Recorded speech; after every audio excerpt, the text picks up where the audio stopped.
Ya, sahih. Sejumlah 11.59 juta ringgit telah dibelanjakan sejak tahun 2016 hingga Mac lepas untuk skim bantuan tanaman lada di negara ini. Timbalan Menteri Perusahaan, Perlandangan dan Komoditi, Datuk Willy Mongin berkata, dalam tempoh sama, lebih 2,200 pekebun lada di Julau yang mengusahakan tanaman seluas 223.4 hektar telah menerima manfaat daripada skim tanaman lada baharu STLB dengan nilai bantuan berjumlah 5.8 juta ringgit.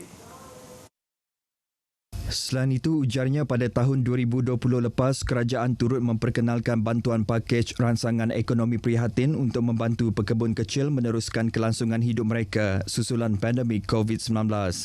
Jelasnya, bagi Parlimen Julau, 3.65 juta ringgit dana pakej rangsangan itu disalurkan kepada lebih 5,700 pekebun kecil. Setakat tahun 2021 sehingga Mac 2022, sebanyak 582.4 ribu bantuan STLB telah dan akan diberikan kepada 194 orang pekebun kecil lada di kawasan Parlimen Julau dengan keluasan tanah seluas 22.4 hektar. Tambahnya lagi, untuk skim tanaman lada matang, STLM, Lembaga Lada Malaysia telah dan akan menyampaikan 1.56 juta ringgit bantuan kepada 681 pekebun kecil.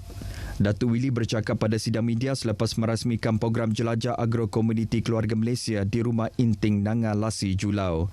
Beliau juga menyampaikan replika cek STLB dan STLM kepada 10 wakil rumah panjang yang mewakili 100 penerima. Turut diserahkan pada majlis itu adalah bantuan peralatan pelindungan diri dan rak racun pensijilan MSPO kepada 24 penerima serta replika cek kelulusan pembiayaan skim kredit mikro Sarawak berjumlah lebih 1.2 juta ringgit kepada 46 peminjam di bahagian Serikay. Universiti Malaysia Sarawak UNIMAS diminta membantu kerajaan dalam mencari jalan penyelesaian untuk mengurangkan kos pengeluaran air. Menteri Utiliti dan Telekomunikasi Datuk Julahi Darawi berkata, ini kerana institusi pengajian tinggi awam itu mempunyai tenaga pakar, kemahiran dan pengetahuan yang dapat disumbangkan dalam usaha mengurangkan kos pengeluaran air yang semakin meningkat saban tahun.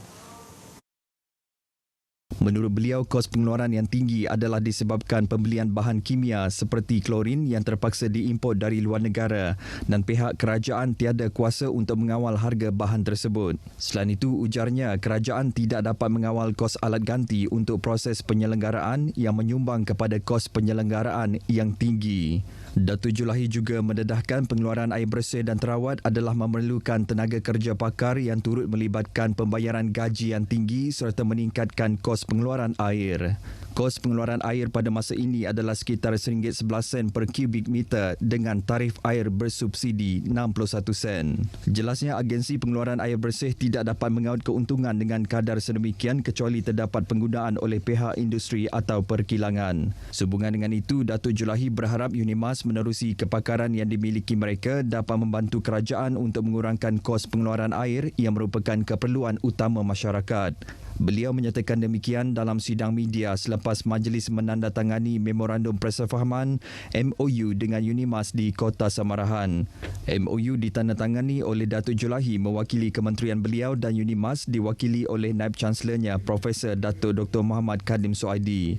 Tambah beliau lagi, MOU akan mengguna pakai kepakaran penyelidikan UNIMAS dalam membantu kerajaan negeri membangun industri bekalan air yang turut merangkumi latihan, kursus, seminar, bengkel dan pelbagai aktiviti oleh universiti berkenaan bagi melahirkan tenaga kerja yang berkualiti dan kompeten dalam industri bekalan air. Kelancaran projek persekutuan dan program pembasmian kemiskinan antara perkara yang diberi tumpuan oleh Unit Penyelarasan Pelaksanaan Jabatan Perdana Menteri ICU JPM di Sarawak. Ketua Pengarahnya Datuk Ruji Ubi memberitahu ini bagi memastikan projek-projek yang telah dirancang dapat dilaksanakan oleh jabatan dan agensi kerajaan persekutuan dan kerajaan negeri. Dan antara perkara yang kami bincangkan ialah keperluan bagi memastikan penyelarasan projek-projek persekutuan di Sarawak dapat disegerakan disebabkan peruntukan yang diberi dalam RP2 RMK 12 lebih kurang 4.1 bilion untuk Sarawak, dan kita harap dapat dilaksanakan sesegera yang mungkinlah. Beliau ditemui media selepas mengadakan kunjungan hormat terhadap Premier Sarawak Datuk Patinggi Tan Sri Abang Johari Tonopeng di Wisma Bapa Malaysia Petra Jaya Kuching. Sementara itu, Premier Sarawak Datuk Patinggi Tan Sri Abang Johari turut menerima kunjungan hormat daripada Suruhanjaya Pasukan Polis SPP yang diketuai oleh Pesuruhjaya Polis Sarawak Datuk Muhammad Azman Ahmad Sapri. Kunjungan hormat tersebut bertujuan memperkenalkan pelantikan baharu ahli SPP Norzanah Buang. Ada juga yang dibangkitkan mengenai perancangan kita lah untuk menaikkan taraf dan juga kebajikan pegawai dan anggota kita di dalam pasukan, dan juga dibangkitkan mengenai CP Sarawak di mana diharapkan dapat daripada anak Sarawak jugalah. Sumber risikan yang cekap banyak membantu pasukan polis marin wilayah 5 Sarawak dalam membantras jenayah di perairan Sarawak tahun ini. Pesuruhjaya Polis Sarawak Datuk Muhammad Azman Ahmad Sapri berkata, bagi tempoh Januari hingga Mac lepas, sejumlah 239 operasi telah dilaksanakan berbanding 218 operasi dalam tempoh sama tahun lepas. Jelasnya, tempoh operasi juga meningkat kepada lebih 1,000 hari berbanding hanya 900 hari tahun lepas yang kebanyakannya merekodkan kes penyeludupan kontraban. Daripada statistik ini menunjukkan peningkatan daripada intelijen yang kita dapatkan maklumat dan di samping dengan kita punya petrol harian yang biasa. Bagaimanapun, nilai rampasan yang kebanyakannya kontraban menunjukkan penurunan dalam suku pertama tahun ini. Sejumlah 9.24 juta ringgit direkodkan berbanding 47.2 juta ringgit dalam tempoh sama tahun lepas. Datuk Muhammad Azman bercakap kepada pemberita semasa menyertai rondaan bersama pasukan polis marin di perairan Tanjung Pok di Kuching. Dalam rondaan sekitar 10 batu nautika berkenaan, pihaknya turut memeriksa beberapa buah bot nelayan yang menjalankan aktiviti marin di perairan tersebut. Sementara itu, beliau juga berkata pihaknya hanya meluluskan 10% cuti pegawai dan anggota yang akan menyambut Hari Raya Aidilfitri kurang 2 minggu lagi untuk memastikan kawalan keselamatan di negeri ini berada pada tahap optimum. Saudara, sejumlah 4,000 bungkusan bubur lambuk dan bubur pedas telah diagihkan kepada jabatan dan agensi kerajaan serta orang awam menerusi program drive-thru lambuk pedas di Jabatan Penyiaran Negeri Sarawak di Kuching hari ini. Menteri Pemodenan Pertanian dan Pembangunan Wilayah Datuk Seri Dr. Stiberudi Utom menyifatkan program tersebut sebagai langkah yang baik untuk menyantuni masyarakat selain dapat berbahagi rezeki terutama di bulan puasa.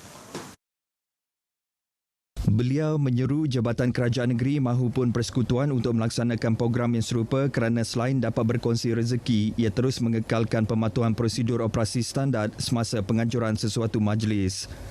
Datuk Seri Steven berkata demikian semasa merasmikan program drive-thru lambuk pedas di Kuching. Dalam pada itu, Pengarah Penyiaran Negeri Sarawak Nasrul Hakim Muhammad Noh berharap lebih banyak kolaborasi daripada jabatan dan agensi kerajaan pada masa akan datang bagi memeriahkan program. Selain pengagihan 3,000 bungkusan di Ibu Pejabat RTM Sarawak, sebanyak 1,000 bungkusan lagi turut diagihkan kepada penduduk kampung Haji Baki di Kuching. Baik saudara, sekian berita dari Sarawak. Salam keluarga Malaysia. Kita kembali bersama Sahi di Angkasa Puri. Silakan Sahi. Terima kasih, Buma.